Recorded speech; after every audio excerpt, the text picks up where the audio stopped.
Hey friends! It has been a while since I have made some videos, but I'm gonna try to get back into it and put some content on our YouTube channel, let people know what we've been up to. We've been super busy. It's currently our fall market season, but on top of that, I launched Homestead Academy this year at the farm. It's a homeschool class with all the homesteading skills. So far, we've made cheeses, we've made apple butter and peach jam, we've made sourdough, we've milked goats and trimmed goat hooves. What else have we done this week? We're doing a class on getting a chicken from an egg all the way to the table. So we're gonna candle eggs and then we're gonna pull the innards out of a chicken. So that'll be a lot of fun. I told them they should get science credit for dissecting. But we have a lot of fun with that. Today I am picking all these. We have so many little grape and cherry tomatoes. So I'm picking some to make salsa with. I like to make tomato jam with them. I think it's delicious. However, missed him. I was trying to catch a grasshopper. Caught him. I'm gonna go feed him to my chickens. I'll be right back. And we're back. So anyway, I like tomato jam a lot. My friend Christine from Hidden Path Homestead taught me how to make it, and I love it. However, what my family goes through significantly faster is salsa. And I didn't have a ton of big tomatoes this year, so I've decided I'm gonna make it out of the little tomatoes. So I've got to get some jalapenos and some poblanos while I'm out here. I have some onions from a new vendor at our local farmers market that is selling amazing produce for so cheap. But anyway, while I'm doing this, picking all these tomatoes, as well as making my salsa, I wanted to tell you about a new adventure, I guess I should say, that I am on. I just took a job with a nonprofit called Hope for Small Farm Sustainability, and I can't wait to tell you all about it. The organization, the nonprofit, is called Hope for Small Farm Sustainability, but for the sake of me not having to say that mouthful every time, I'm just going to refer to it as Hope.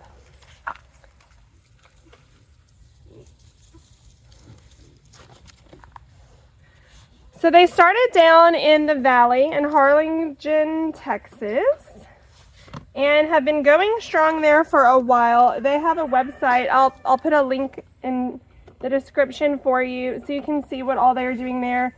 It's amazing. Beautiful, huge garden, all these growers. I mean, they've got so much produce they're putting back into the food system. And I'm just thrilled about that because we need access to healthy food with all its nutrients. It's not been sprayed with junk. So I'm very excited about that. So what they do at Hope is find individuals or families that want to market garden but do not have, when I find bad ones I throw them to the pigs, but do not have the land, do not have the knowledge, do not have the budget to make that happen. So these individuals or families or groups, there's actually a local ministry in our town called Be Happy that is for special needs adults, and they are going to have a plot out there, which I think is awesome. So a few of them come to the bees, they call them the bees because it's a whole bee theme, come to Homestead Academy and love having them here. But anyway, they're going to have a plot out there, but they're given a plot of land. Right now they're 20 by 20 or 20 by 50 plots, and they basically learn how to grow on that plot. So they are given a mentor They're given seeds, they're given all the supplies they need. It is drip line irrigated, and they learn to grow, all for free to them. What my job it will be is to be the mentor, to teach people how to grow, which I love. I love teaching homestead skills, so I'm really excited about this. About helping people make this dream come true of learning to market garden. Once they learn to garden and grow things and show they're committed in this 20 by 20 or 20 by 50 spot, the goal is to move them to a 2-acre plot. And all of this is done with grant money. I believe the grant is called something like Increased Land Access Availability, something like that. Super excited to be a part of this. Gotta snag some peppers while I'm out here too. Hopefully I'll get another round of jalapenos to can before it gets too cold. I don't like the cold.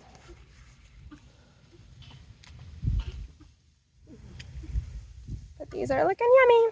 All right, now we've got to grab some pablano peppers and some more jalapenos from the other side. Say hello to the piggies. We're about to do some exciting things with those pigs too, but that video is probably going to come out before this one. I'm really excited to be a part of this program to help people make their dreams come true of market gardening, but also I help run the farmers market in my town. And the one thing that we do not have enough of is produce growers. We have one new produce grower who's amazing and has the best produce, like organically grown, locally grown, and she sells it so cheap it's crazy. But anyway, so I'm really excited to hopefully recruit more growers to grow for our farmers market in the spring, because that will be exciting. We definitely need more sources of healthy, nutrient-dense, not sprayed foods. So I'm so excited about it. I've been doing some recording while I'm out there so I can show kind of the process of where we are starting, so that then we can see where we end up and be able to kind of show the progress of it. So right now I don't have families signed up yet. Like, there's some in process that have reached out to the founder, Deanna. Sorry, there are some in process that have reached out to the founder, Deanna, that I've met through various events, markets, my homestead classes. So hopefully we'll have some families signed up soon and out there helping me. But right now they have plowed the plots, and it is just sand. The soil is awful. And so I am taking our local trash and recycling center, gives wood chips for free. You just have to go pick them up and load them yourself. I got a little bit of a special hookup on that situation though, which you'll see in the video. But now I'm just going to show you what I've been doing out there. So you can check that out while I harvest the rest of the tomatoes I need, and then we'll make some salsa. Hey, I just wanted to give you a quick tour of what is hopefully soon to be a beautiful garden. All right, so starting down on this end, these rows are 20 by 20 spots. Gosh, I don't even know how many there are on each row, but we have some 20 by 20 spots here. And then a path in between. You can kind of see the path in between the 20 by 20 spots here. So we have 3 rows of those. And as you can see, they will have irrigation here. We got to finish that task. That's the first thing we'll be doing probably. And then we've got 2 rows of 20 by 50 spots. So these are a lot longer here. All the way down to here. The exciting thing is that we have to find people to garden these that want to learn how to farm, want to learn how to garden, but don't have the space to do it. And they get to come here for free and be provided with all the supplies they need and a mentor to learn how to garden. And then the things they grow, they get to take it to markets or GCSA boxes. Yeah, I'm so excited about this program. And once they prove that they can grow well and be committed to these little spots, they're going to get a bigger spot. And this is just like the most amazing program. I'm so excited to be a part of it. I can't wait to find families to fill all these spots.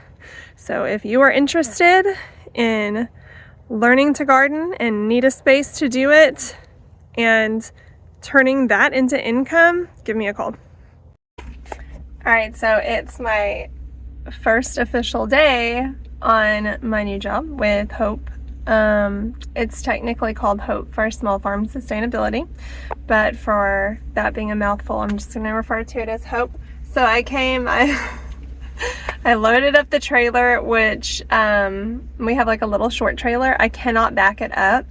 So anytime Thomas is not with me, I'm like, Lord, don't let me get in a situation where I have to back this trailer up, because it is never pretty and has never worked out for me. So my plan was to go to the Kaufman Trash and Recycling Center, because I've heard that you can get mulch there as long as you're willing to load it yourself. So I'm all pumped up, just dropped the kids off at school, go to get the mulch, and it turns out they're closed on Mondays. Of course they are. So not gonna get to do much today. So I am gonna go pick up some plants. Hollow Oak Farm has some extra plants that they are selling us for really super cheap. So I'm gonna go pick those up and go ahead and take them out there. I don't have a key yet, so I don't think I can access the building that has supplies in it for me to start doing the drip line. So a little bit disappointed, but I'm gonna see if perhaps I can get in there. But in the meantime, I think I'm gonna go drop my trailer at my kids' school / our church, so that I don't have to back it up anywhere, because I really don't think they'll care. I'll just send them a message real quick. All right, so beautiful sunshiny morning, nice temperature. It feels fantastic outside right now. We're gonna get started planting all these plants here. The water is working, but the drip line irrigation is not set up everywhere yet, so I'm gonna probably just get a bucket and hand water it to water it in. And then hopefully tomorrow afternoon, after my homestead classes, I'll be able to run out and get some mulch and start getting mulch on this.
Because my friend was able to meet me at the dump and load me up. Normally you have to load it up yourself, but he got on their equipment and loaded it up for me, so yay. So we were able to get this big pile of mulch out here, so that's very exciting. That's the first of hopefully many loads, because as you can see we have a lot back here.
I came out today for just a little bit to spread some of the mulch. And when I got out here, the pastor of Lone Star Church was here and came out here and helped me. So it was fun to get to know him. I'll show you what we got done. So we have one plot done. It took, I don't know, maybe 45 minutes, but we still got about that much mulch. So I'll probably be able to get like 2/3 of another plot done, maybe half. But as you can see, we're putting it on really nice and thick. So then we'll put some tarping, some landscape fabric over this to help start breaking it down over the winter. So these spots will be nice and ready to plant in the spring, hopefully. Checked on our other plants, kohlrabi. I can tell by looking at the soil that it's still a little damp, so checked on all that, looking good. And hopefully next week we'll be able to start working on some more drip line irrigation, getting more mulch spread, or really it's wood chips at this point, and picking up some more of that, because that is what I have left from this first load. So I think we need, I don't know, a bunch more loads. Ada actually came out here with me and was like, Mom, this isn't even dirt, it's just dust. Because when the wind blows, it just blows everywhere. It's very, very sandy. It's very, like, just dust. So I'm hoping to get mulch down on as much as possible to start breaking down over the winter so that it is good to go in the spring. All right, look at all of these. And here's my peppers and more tomatoes. So basically for this recipe you use, well, I'll put the recipe in the description so you don't have to write it all down here. But it's 7 cups of cherry tomatoes, and once they're chopped up, and I think I definitely have that much here. So it actually called for Anaheim peppers, but I don't have Anaheim peppers in my garden. I have poblano peppers in my garden, so I'm going to use those. I feel like with salsa, a lot of times it's a matter of taste as well. So I'll kind of start with this base recipe, but then make a decision on if I want it to be spicier or less spicy, and add peppers accordingly. It wants 3.5 cups of Anaheim peppers, but I'm going to use the poblano. And then it says 2 medium jalapenos. My husband and I call them jals. And I pulled a bunch in here because I didn't want to have to go back out if I feel like it's not spicy. Plus, I don't know that these are medium. I think these are probably on the small side. I would consider these small, comparatively speaking to ones that you buy in the store. So we'll see. I'll measure with my heart, like a real Southern girl. So, and it also has some garlic, some pickling salt, and apple cider vinegar. So I'll put the recipe in the description so that you don't have to follow along or write anything down. But what I love about this recipe is you throw it all in, you chop it all up, throw it all in a pot, and simmer it for a little bit till it's salsa, and then you jar it up and can it. So hoping that in my day off, this is sort of my day off. I only have off until about 1:30. At 1:30, I'm going to participate in a market research thing on tractors. I don't know, they're paying me to come drive tractors, which I'm all about. Thomas is actually there now doing that, and it'll be my turn this afternoon. They reached out to us. I don't know how they found us. I'd love for more people that want to pay me to test things to find me, because that sounds really fun. But anyway, I hope that you enjoyed this and will look into Hope for Small Farm Sustainability. If you are local to Kaufman, Texas, and dream of market gardening, please do look it up and contact them through the website and say, sign me up. If you are interested in donating to the program in any way, whether it be seeds, money, time, landscaping materials, whatever, you also reach out to me. I'm really, really excited to bring this to the Kaufman area. And you don't have to live in Kaufman. You just have to be willing to drive to Kaufman multiple times a week, because you can't just plant a garden and walk away. So that's kind of the gist of what we've done this week, or what I've done this week. It's just me at the moment. It'll be we eventually. So anyway, I hope you guys enjoyed that. Have a great weekend. Happy homesteading.